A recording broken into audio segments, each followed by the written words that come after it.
Is there any way to reverse this trend? Well, the trend's been going on for more than 150 years, and it is unfortunately continuing.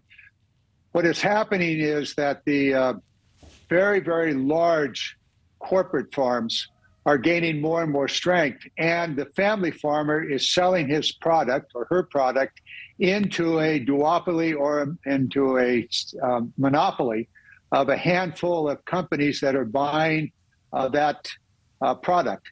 In the beef business, there are three major producers. Actually, depending upon where you are in the country, there may be only one purchaser of your steers coming off of your ranch.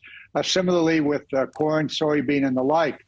All of that has been made worse by the terrible trade negotiations that occurred during the Trump administration that basically shut down our opportunities around the world, and the unwillingness of the international shipping companies, these are the ocean shipping companies, to take American products and export them. And that destroyed many of the markets that the farmers had. I remember talking to you, and you've been on the forefront of this. I know you had a bill about just that issue. We were talking about the farmers back then. You think about what farmers have gone through: price of diesel fuel over the past year, way up; price of equipment up 10, 11, 12%. Obviously, everybody's talking about Thanksgiving and how much the price of food is up for this year. A lot of that's because the prices for farmers are way up. Do we have any idea how much it could be up next year if this trend continues?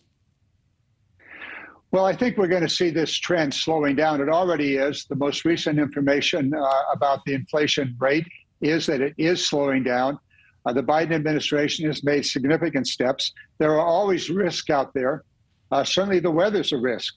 Those of us in California have been enduring 3 years of severe drought, and the new forecast just came out late yesterday, and it is showing that we're likely in California, one of the biggest agricultural states, in fact, the biggest agricultural state in the nation, to have the 4th year of drought. And water is simply not going to be available. Already, a third of the rice grown in California was not planted this year, was not harvested. Next year, it may be 50% of the rice.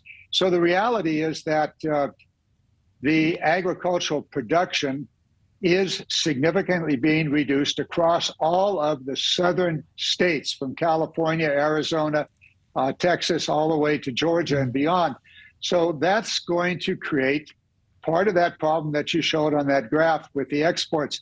The other part is the what I talked earlier about, the inability of the American farmer to get a container to the port, to get a container and then get the container to the port and get the container on a ship. The Ocean Shipping Reform Act, which I did with Dusty Johnson from North Dakota, a good Republican, we did get that. That did reduce by 60% the cost of shipping those containers. But even so, there is a backlog.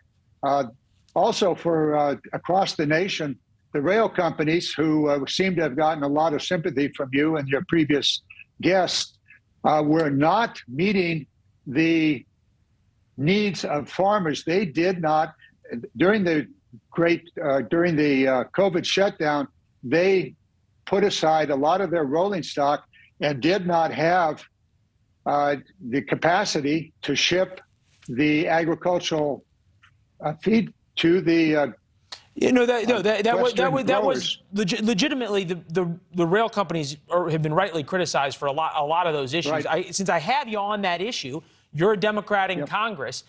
If these railroad unions strike, would you vote to impose a settlement upon them, or would you allow them to shut down the rail networks in America?